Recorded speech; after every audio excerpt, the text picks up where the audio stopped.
আমাদের বাসা ৬ তলা বিল্ডিং। নিচতলা মসজিদ, ২য় তলায় আমরা থাকি। চাইলে কি আমরা বাসা থেকে জামাতে শরিক হতে পারবো? উত্তর হলো যে, একটা ভবনের যদি বেশ কয়েকটা ফ্লোর মসজিদ হয়, তাহলে এই সবগুলো মিলে একটা জায়গা হিসাবে ধর্তব্য হয়।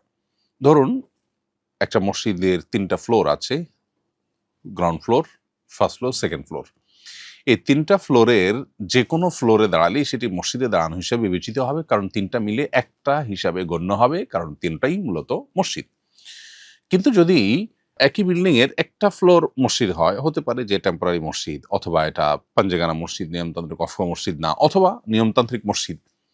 কিন্তু একটা ফ্লোর মসজিদ, উপরে হয়তো বাসা, ইমাম সাহেবের বাসা বা অন্য কারোর বাসা। তো উপরে যেহেতু বাসা, সেহেতু ভিন্ন জায়গা হিসাবে সেটি গণ্য হবে, কারণ পারপাস সম্পূর্ণ ভিন্ন। আর যখন সেটি মসজিদ নয়, অন্য কিছু, অতএব সেখানে দাঁড়িয়ে নামাজ পড়লে আপনি মসজিদে জামাতে দাঁড়িয়ে নামাজ পড়েছেন, সেটি মনে করা হবে না এবং সেটি বলা যাবে না।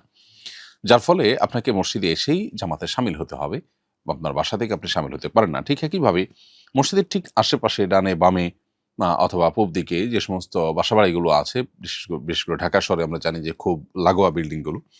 তো এই ভবনগুলোতে, এইসব বাসাবাড়িতে যদি আপনি বসবাস করেন, আপাত দৃষ্টিতে আপনার বাসা থেকে মসজিদ হয়তো মাত্র ২০ ফিটের দূরত্ব, ৩০ ফিটের দূরত্ব, কিংবা আরো কম দূরত্ব আছে। তো আপনি এখানে কাতার বরাবর দাঁড়িয়ে আপনার বাসা থেকে যদি নামাজে শামিল হন, আপনার নামাজ হবে না। কারণ আপনি ভিন্ন একটি ভবনে আছেন, ভিন্ন একটি জায়গায় আছেন, যেটি মসজিদ নয়। একই জায়গায় দাঁড়িয়ে যদি আপনি জামাতে শামিল হন, সেটি বিশুদ্ধ হবে ইক্তেদা।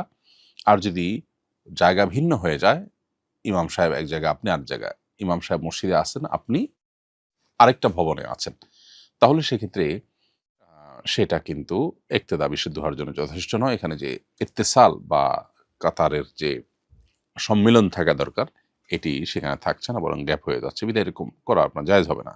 হ্যাঁ, মসজিদের পূব পাশে রাস্তা অনেক সময় মানুষ দাঁড়ায়।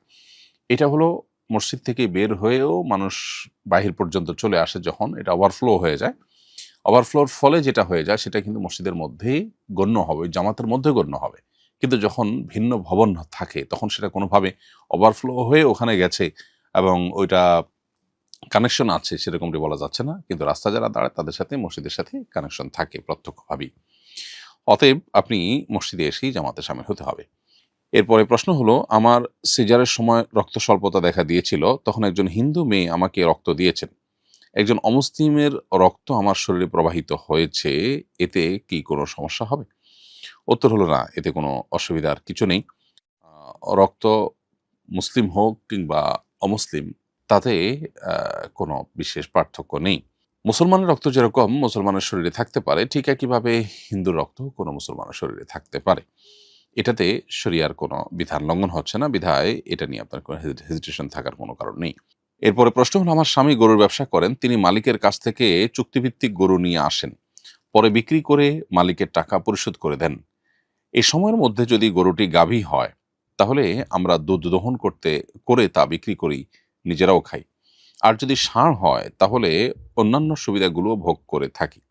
বিক্রি করার এই সময়ের মধ্যে কি এ ধরনের ফায়দা ভোগ করা আমাদের জন্য জায়েজ হচ্ছে? উত্তর হলো যে, আপনার স্বামী মূল মালিক থেকে ক্রয় করে আনেন। এরকম যদি হয়, তাহলে সেক্ষেত্রে আপনার স্বামী গরুর মালিক হয়ে যাবেন এবং সেক্ষেত্রে তার জন্য এগুলো জায়েজ আছে। অর্থাৎ গরুর থেকে গরুর দুধ দোয়া বা এ টাইপের যত সুবিধা আছে, সেটা ভোগ করা আপনার জন্য জায়েজ আছে। আর যদি সম্পূর্ণ ক্রয় বিক্রয় সম্পন্ন না হয়, এমন হতে পারে যে ক্রয় বিক্রয় সম্পন্ন হয়েছে, মূল্য তিনি পরে পরিশোধ করবেন, বাকিতে কিনেছেন, এরকম যদি হয়, তাহলে তার জন্য তো এই গরুর দুধ দহন করা এবং গরু দ্বারা অন্যান্য বেনিফিট নেওয়া জায়েজ আছে। ব্যাপারটা যদি সেরকম না হয়, বরং বিক্রিটাই পূর্ণাঙ্গ না হয়, ঝুলন্ত থাকে, তাহলে সেক্ষেত্রে আপনার স্বামীর জন্য এটা ভোগ করা জায়েজ হবে না। বছর ঘুরে যখন আমার ছেলের জন্মদিন আসে, প্রতি বছরই জন্মদিনে তার সুস্থতা ও সুন্দর ভবিষ্যৎ কামনা করে মসজিদে মাদ্রাসায় কিছু টাকা আমি দান করে থাকি। এবার এক কলিগ বলল, এটা বিদআত। এর মাধ্যমে তোমার ছেলের উপকার নয়, বরঞ্চ আরো অপকার হবে। সঠিক বিষয়টা জানতে চাই। এই প্রশ্ন উত্তর হলো যে, জন্মদিবস উদযাপনের এই সংস্কৃতি মূলত পেগান এবং প্রকৃতি পূজারী থেকে এসেছে, এবং এর সাথে তাদের ধর্মবিশ্বাসের একটা নিগূঢ় সম্পর্ক কিন্তু আছে। একজন মুসলমান হিসেবে আমরা এই জন্য জন্মদিবসকে কোনোভাবে উদযাপন করতে পারি না। জন্মদিনকে কেন্দ্র করে এই যে আপনি মসজিদ মাদ্রাসা দান করছেন বা বিশেষ কিছু করছেন, এটাও এক প্রকারের উদযাপন এবং এটাও সেই দিবসটাকে প্রমোট করার নামান্তর। আপনি মৌলিকভাবে আপনার সন্তানের কল্যাণ কামনা করে আল্লাহর কাছে দান সাদাকা করতে পারেন, সেটার জন্য আপনাকে বিশেষভাবে আপনার জন্মদিবসকেই কেন বেছে নিতে হবে? সারা বছরই আপনি দান করতে পারেন। যদি এমন হয় যে জন্মদিবসের দানটা আপনার কাকতালীয়, অর্থাৎ আপনি সপ্তাহ নির্দিষ্ট দিনে দান করে থাকেন, সেটা কাকতালীয়ভাবে জন্মদিবসে পড়ে গেছে, অথবা প্রতিদিন দেন সেই হিসাবে জন্মদিবসেও দিয়েছেন, তাতে অসুবিধা নেই। কিন্তু যদি জন্মদিবসকে কেন্দ্র করে দেন, তাহলে জন্মদিবসকে আপনি বিশেষভাবে উদযাপন করছেন এবং এই যে উদযাপন সেটাও তো অমুসলিমদের সাথে সাদৃশ্য গ্রহণ। নবী সাল্লাল্লাহু আলাইহি ওয়াসাল্লাম পরিষ্কারভাবে আমাদেরকে বলেছেন, মান তাশাব্বাহা বিকওমিন ফাহুয়া মিনহুম, যে ব্যক্তি কোনো সম্প্রদায়ের মানুষের সাদৃশ্য গ্রহণ করবে বা কারোর মতো হওয়ার চেষ্টা করবে, সে কিন্তু তাদের অন্তর্ভুক্ত হয়ে যাবে। এজন্য এটা আপনার জন্য জায়েজ হবে না।